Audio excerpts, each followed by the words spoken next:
Today's lesson, we're going to talk about what a quadratic relation looks like. Do some recap first. So far, we've worked with linear relations. Anything that isn't linear we just call it nonlinear.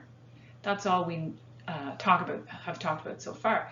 We determined whether or not a relation was linear in two different ways. One way was by looking at the graph, and if it's a straight line, it's linear. If it's not a straight line, it's nonlinear.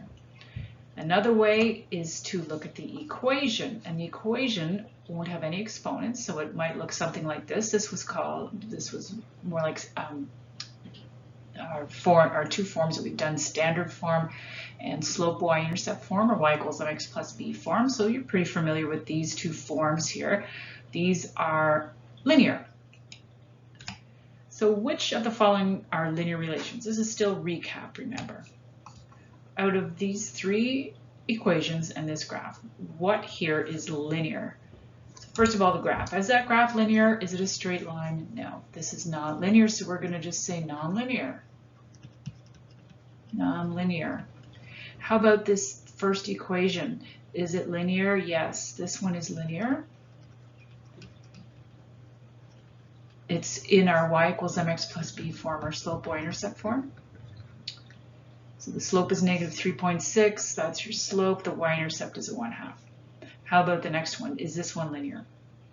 Now it's got an exponent here. No exponents. So this is non-linear. And the last one, x equals 7. That's just a straight line. There's no exponents. It is linear.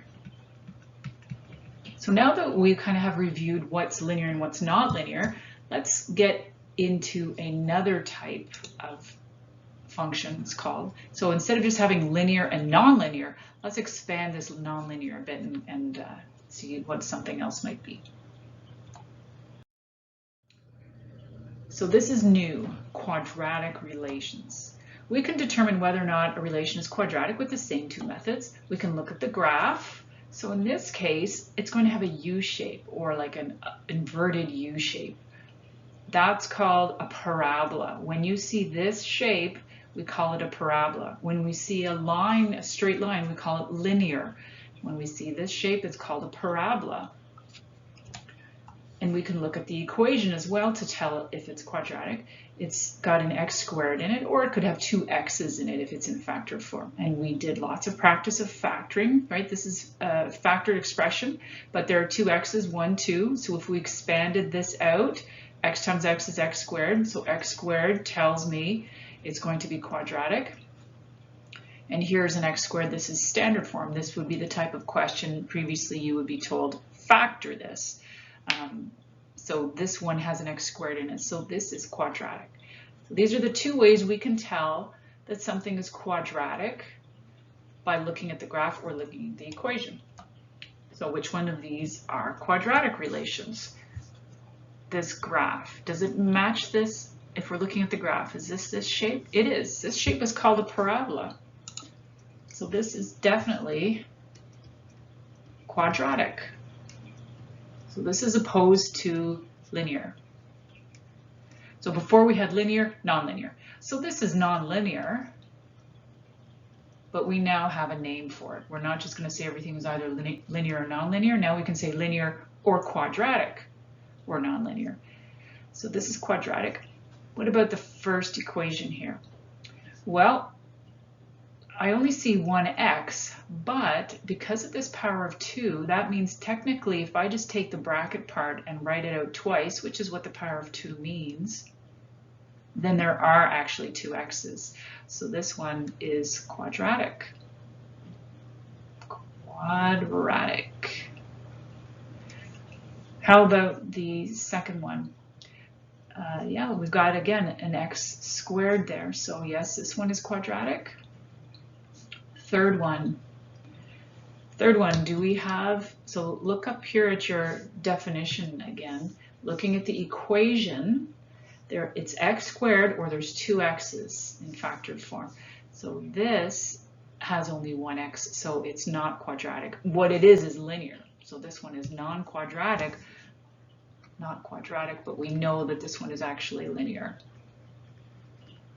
So we're expanding our vocabulary of different types of functions. This one is linear. And the last one, 1x, 2x's, this one is quadratic. Quadratic. So here's a little summary. Equations of linear relations look like this with a slope y-intercept form, or they have standard form. Those are the two most common ways we see our linear relations, and there's no exponents in here. Our quadratic relations, this is what standard form looks like here. So we've got that x squared, and we can also have it, as I said up here, in factored form. So this one is standard form, which is not factored, and then when it is factored, we just call that factored form, but we're going to talk a little bit more about that later. So the equations look different from each other, of course.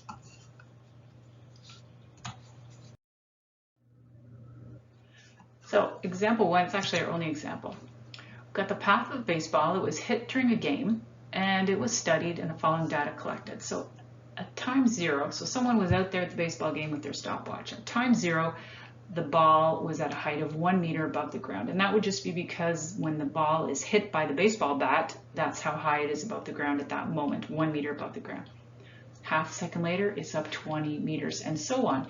We've got all of these values here. The biggest number I see under height is this 53. So at 1.5 seconds, the ball's kind of at its maximum height there, which is 53 meters, and then it starts coming down. The numbers are coming down until we get to 0.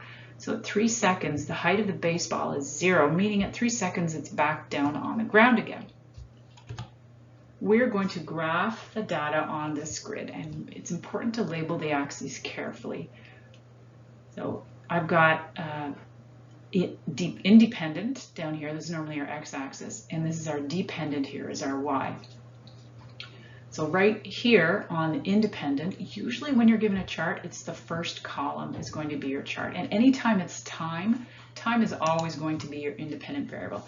So you can call this x if you want for the x-axis, but I'm actually going to label it with the title that was in our charts, time, and that's measured in seconds. So we could have also called this, instead of an x-axis, I could have used t there. So the numbers I've got in the time axis here, 0 to 3. So technically all I really need to do is 1, 2, 3, but I don't want to, I have lots of space and I don't want to crowd it in like that. So what I'm going to do instead is spread it out. So we can count by 0.5s, but I'm only going to label every one. I could probably also count by quarters, but that might make it too confusing. So I'm really counting by 0.5s, but I'm not labeling them all because it gets too crowded in here to label everything. So I'm just going to label every second point. Now let's look at the height values here. My lowest number is a 0. My highest number is a 53. So on this vertical axis here, this is height in meters. So I can put a y up here, or I could call it an h. I have to get 53 up to the top of 53, and I believe I can count by 5s. So I'm going to count by 5s, but I'm just going to label every second one again just to save time and so that I'm not too crowded. So I'm going to get to 50 here, no problem. Actually, label a little further, 70. So let's put the points on. I'm going to erase these circles. The first coordinate, looking at the chart here, is 0, 1. That's my first coordinate.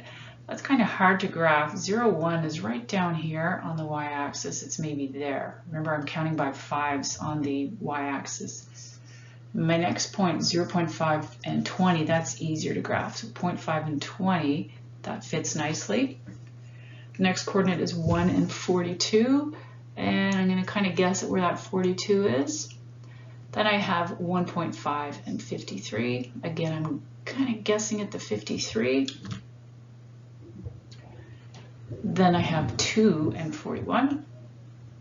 2 and 41 is about here. 2.5 and 18. Maybe there. And 3 and 0, back down the bottom. So I've got all my points on. Now I'm going to connect the dots with a curve of best fit, which is going to have that U shape that we're talking about.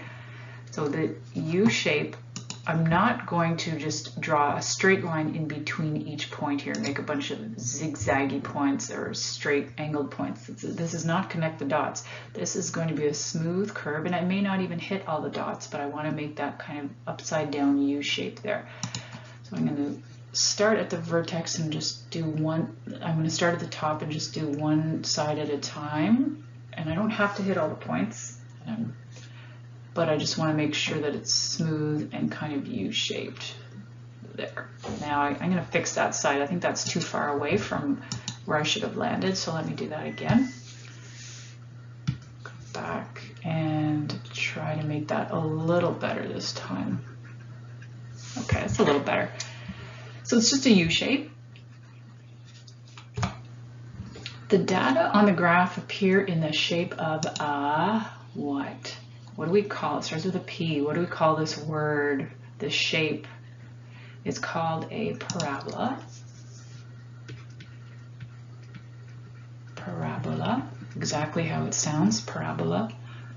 Therefore, so if the shape is a parabola, therefore the relationship of the data, so the relationship between time and height of a baseball, that's what I'm comparing, right? Up at the top of my chart here, I'm comparing the time and the height. The relationship is not linear, it's quadratic. Not linear, obviously not linear. So the relationship means when you're looking at your two pieces of data, or you're dependent, you compare them, what's the relationship between them? In this case, it's quadratic. The baseball comes down, starts pretty low, goes up, comes back down again. It's got that U shape, so it is quadratic. So that is your basic introduction to identifying quadratics.